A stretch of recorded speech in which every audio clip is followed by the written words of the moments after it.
Baik.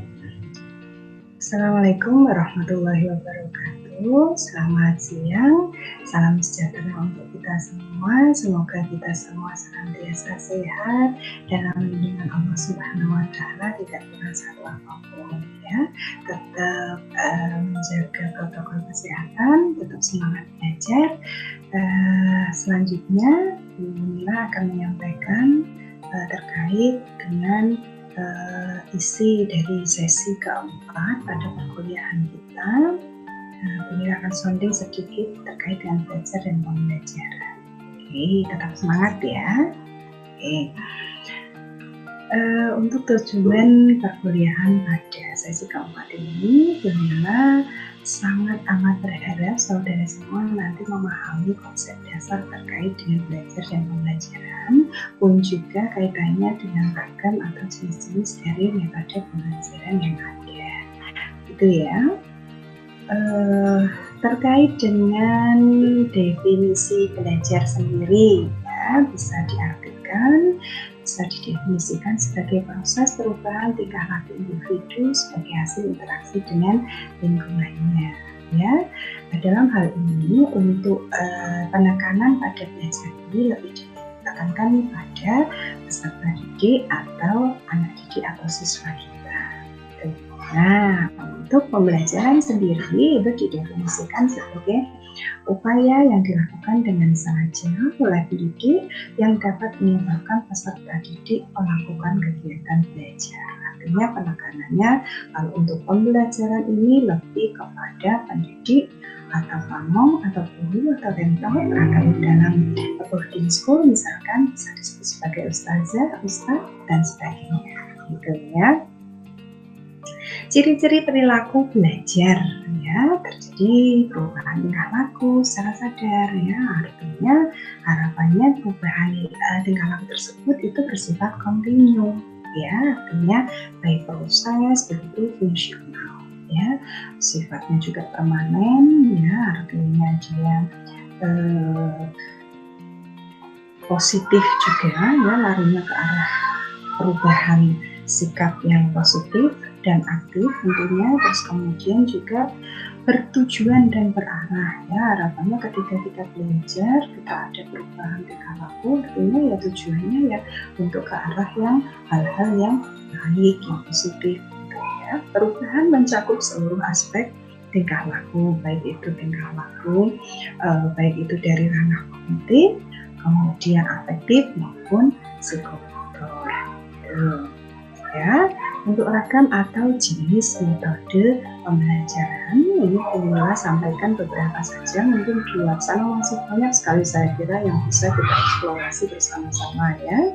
Ini Bu Mila sampaikan beberapa hal terkait dengan ragam atau jenis-jenis dari metode pembelajaran. Yang pertama,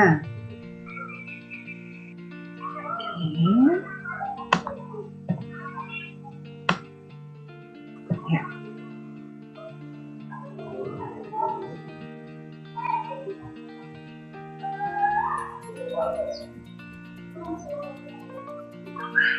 Ya, kuliah atau ceramah ya, ini sudah sering sekali kita lakukan pada saat luring ya, sudah kangen tentunya ya model seperti ini. Terus kemudian juga demonstrasi, ini juga pernah kita lakukan juga ya, diskusi, kemudian studi kecil atau fast group, terus kemudian juga brainstorming atau curah pendapat, kemudian juga ada studi kasus, terus role play atau role playing ya, yaitu bermain peran gitu. Saya kira semua ini sudah kita pernah lakukan ya, simulasi dan beberapa hal lainnya yang nanti bisa saudara eksplorasi sendiri ya. Ini Bu Mila sampaikan terkait dengan hubungan metode pembelajaran dengan tujuan pembelajaran yang akan dicapai. Ya, ranah pembelajarannya kita ambil dari 3 aspek, yaitu ranah kognitif atau dari segi pengetahuan, kemudian afektif atau sikap dan nilai, maupun psikomotor dari keterampilan siswa kita ya.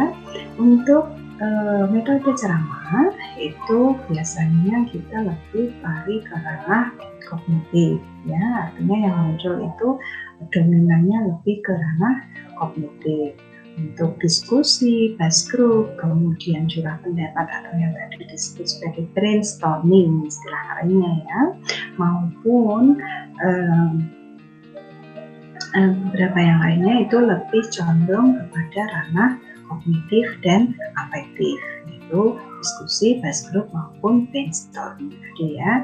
Untuk demonstrasi itu lebih condong ke arah atau ranah pembelajaran yang afektif maupun psikomotor, karena di situ lebih dominan kepada keterampilan maupun bersikap, bagaimana siswa bersikap gitu. Nah, ini yang muncul ketiganya itu bagus saya kira, baik juga, namun tetap kita harus semua combine ya, kita kombinasikan, kita eksplorasi, karena tidak semuanya kemudian kita campur menjadi satu kesatuan. Jadi boleh kita coba dari masing-masing kiranya mana yang nanti terbaik, efektif untuk kita laksanakan di kelas gitu ya. Studi kasus ini baik karena dia mengulik dari ketiga ranah pembelajaran, yaitu bisa afektif, kognitif maupun secara psikomotor gitu ya.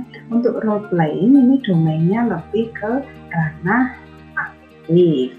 Untuk simulasi ini domainnya lebih ke arah kognitif dan psikomotor gitu. Kita lanjutkan ya untuk diskusi terkait dengan apa-apa saja dan mungkin kelebihan dan kekurangan dari metode pembelajaran yang ada yang perlu disampaikan dalam hal ini. Untuk yang pertama yaitu metode ceramah, ini sering kita lakukan bersama-sama pada saat luring maupun saat ini ya. Inilah ini berceramah kan, menyampaikan beberapa informasi, skenario informasi terkait beberapa tema atau beberapa hal gitu. Nah, dengan ragam ceramah ini yaitu memberikan informasi pada peserta didik ya, jelas ya, terus kemudian juga sebagai fasilitator kitanya ya, karena kita lebih condong menggunakan bahasa verbal dan body language atau bahasa tubuh kita ya. Domainnya jelas karena fasilitator artinya kita domainnya mestinya arahnya ke arah pengetahuan atau secara kognitif seperti itu. Itu kelebihan dan kekurangannya. Pada metode ceramah ini bisa diikuti banyak peserta, itu komposisinya sangat banyak. Biasa untuk ceramah ini bisa kita laksanakan pada perkuliahan umum, terus kemudian juga misalkan pada kuliah pakar dan sebagainya ya, karena kuotanya bisa banyak untuk ceramah ya, tidak memerlukan banyak peralatan juga, tidak membutuhkan media, alat peraga dan sebagainya. Terus kemudian juga si fasilitator, si pengisi penceramahnya itu menekankan pada hal-hal yang penting dan menarik perhatian gitu ya, agar semuanya terfokus kepada si penceramah tersebut. Namun ada beberapa juga kekurangannya, yaitu peserta didik cenderung pasif karena biasanya konten terbanyaknya itu ada pada si penceramah gitu. Terus kemudian juga tidak dapat mengingat semua materi yang disampaikan karena mungkin dengan komposisi cerita yang sangat banyak, jadi mungkin akan loss terhadap materi yang sudah disampaikan sebelum bicara. Membosankan juga iya ya, artinya kekurangannya mungkin belum sampaikan juga. Nah, untuk yang kedua adalah tanya jawab. Tanya jawab dalam hal ini lebih kepada bagaimana si guru memotivasi peserta didik agar kemudian memunculkan ide-ide keinginan untuk bertanya maupun menjawab beberapa hal atas pertanyaan yang kita lontarkan gitu ya. Domainnya lebih condong ke ranah kognitif. Nah,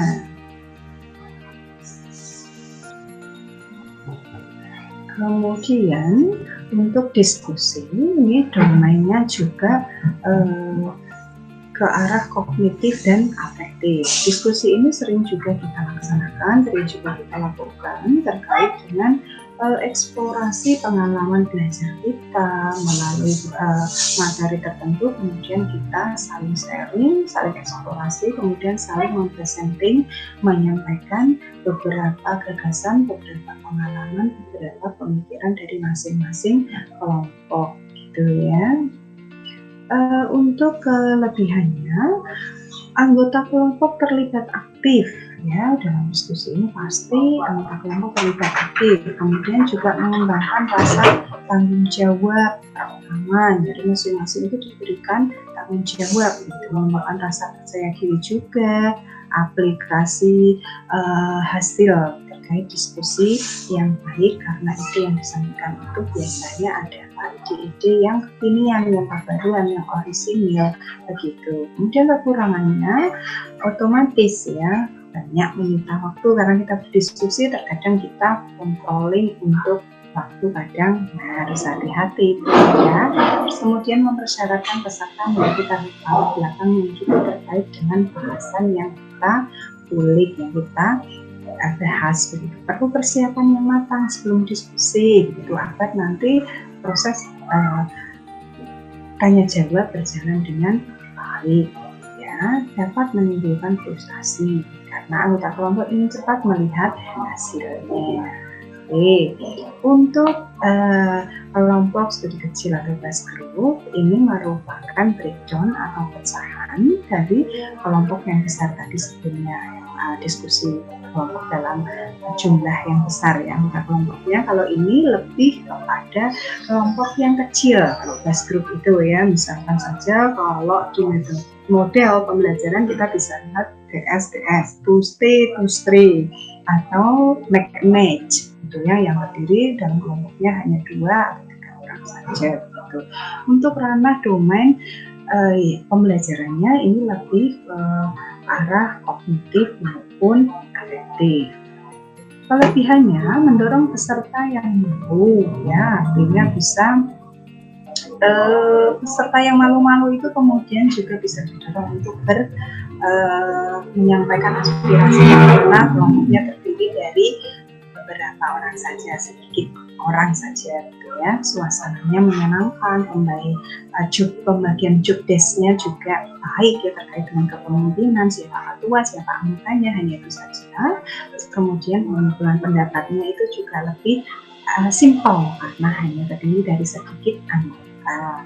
Kekurangannya karena dari anggotanya itu merupakan kelompok anggota kelompok itu terdiri dari sedikit orang ya, yang dikhawatirkan adalah sedikit orang tersebut sama-sama tidak tahu terkait dengan bahasan topik yang sedang dibicarakan gitu ya. Kemudian juga pemimpin kadang dari kelompok kecil tersebut dia lemah di dalam memimpin atau dalam tugas begitu ya, laporan juga tidak disusun dengan baik gitu.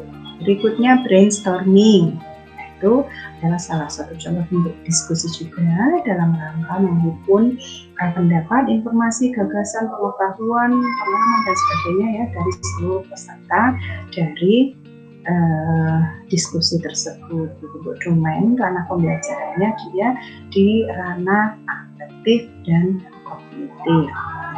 Untuk kelebihannya mendorong peserta untuk aktif ya, karena dia dalam hal ini tidak menyita banyak waktu ya, gunakan untuk kelompok kecil atau besar ya, bisa untuk keduanya, bisa kelompok yang besar atau kelompok yang kecil lebih ya. Kemudian perlu sedikit pengalaman juga, namun juga ada 3 atau beberapa kekurangannya ya, mudah terlepas dari kontrol gitu ya. Terus kemudian peserta tidak mengetahui bahwa semua pendapat itu diterima, peserta mengevaluasi langsung setelah pendapat diberikan.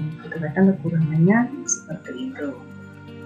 Untuk demonstrasi atau peragaan ya, dalam hal ini lebih condong kepada peraga media ajar yang secara konkret, real, nyata ada gitu ya. Nah, jadi domainnya dia lebih ke arah psikomotor dan afektif tentunya. Jadi satu contoh gambar ini kan langsung ya dalam proses menghitung, misalkan saya minta untuk mengambil sekian buku, nah secara langsung langsung nyata ya. Untuk kelebihannya menimbulkan minat tentunya ya, memperjelas misi dan prosedur yang masih belum dipahami karena real time ya, ada bendanya, ada peragamnya, ada medianya. Namun ada kekurangannya juga, kita butuh persiapan waktu yang banyak untuk mempersiapkan peraganya, medianya, bahan ajarnya, dan cost-nya juga nilainya tinggi karena terkadang peraga itu juga memiliki harga yang mahal gitu ya. Terus kemudian dilakukan kelompok kecil atau terbatas, kalau kelompoknya besar biasanya agak kurang efektif gitu. Nah, untuk studi kasus ya, ini berupa pengalaman belajar yang didapat itu dari kehidupan atau situasi dengan berbagai pilihan gitu ya. Siswa langsung mengalaminya ya, langsung menghadapinya. Misalkan saja pada materi matematika sosial nanti ya, siswanya kita langsung ajak ke pasar, katakanlah seperti itu. Nah, itu salah satu contoh metode pembelajaran dengan menggunakan studi kasus. Nah, untuk domainnya itu ke arah kognitif, afektif maupun psikomotor. Jadi ketiga hal ini bisa dikulik gitu ya. Nah, untuk kelebihannya menambah wawasan, alternatif pemecahan masalah ya, pertukaran pendapat, evaluasi bersama, terus kemudian juga memotivasi orang lain. Nah, untuk kekurangannya keterbatasan waktu pastinya ya. Terus kemudian frustasi juga siswanya bila tidak ada pemecahan masalah atas kasus yang ingin dipecahkan seperti itu. Role play atau role playing ini ranah pembelajarannya dia berada pada ranah afektif ya. Role play itu merupakan permainan peran gitu ya. Jadi satu siswa memainkan peran A, satu siswa memerankan peran B gitu ya. Namun ada beberapa juga kelebihan maupun kelemahannya. Nah, kelebihannya mendorong keterlibatan peserta secara aktif ya. Jadi aktif peran jika si siswanya itu comfort, artinya cocok dengan peran yang dimainkan karena ada skenarionya ya, begitu. Mengembangkan sikap empati terhadap peran yang dimainkan, mengembangkan sikap cara pandang baru gitu ya, bisa enjoy dan asik dalam belajar. Namun ada kekurangan juga karena butuh waktu tentunya ya. Si pemeran ini, si peserta didik, si siswa kita itu kan harus sepenuhnya tahu tentang desain, tentang skenario yang akan dia mainkan gitu ya. Dapat menimbulkan kebosanan juga ketika si peserta didik itu tidak comfort dengan apa yang diperankan, dengan apa yang dimainkan. Nah, simulasi terakhir ini ya, domainnya dia lebih ke arah simulator maupun efektif. Ini merupakan melakukan kegiatan tiruan dengan menggunakan alat pengganti realnya yang ada dalam kehidupan sehari-hari. Jadi digunakan tenaga atau media pengganti gitu ya. Kelebihannya adalah membentuk pemahaman dan keterampilan bagi pekerjaan yang akan dilakukan, mendorong serta terlibat aktif dalam mengambil kesimpulan atau mengambil keputusan. Memerlukan fasilitas, ini kekurangannya ya, karena harus disediakan beragam media yang tentunya dibutuhkan gitu ya. Waktunya juga lama, meminta banyak waktu. Terus kemudian terkadang juga peraganya, si medianya itu tidak sama persis dengan real time-nya pada dunia nyata gitu. Ini nanti merupakan beberapa hal yang dinilai centang ini adalah minimalis ya. Saudara semua juga harus berperan ya. Jadi seorang guru itu tidak hanya sebagai fasilitator saja, tapi juga sebagai korektor, inspirator, informator, organisator dan sebagainya ya. Jadi katanya nanti saudara semua bisa mengelola kelas dengan baik juga. Sekian dulu dari saya. Mohon maaf kalau ada salah kata. Assalamualaikum warahmatullahi wabarakatuh. Selamat siang.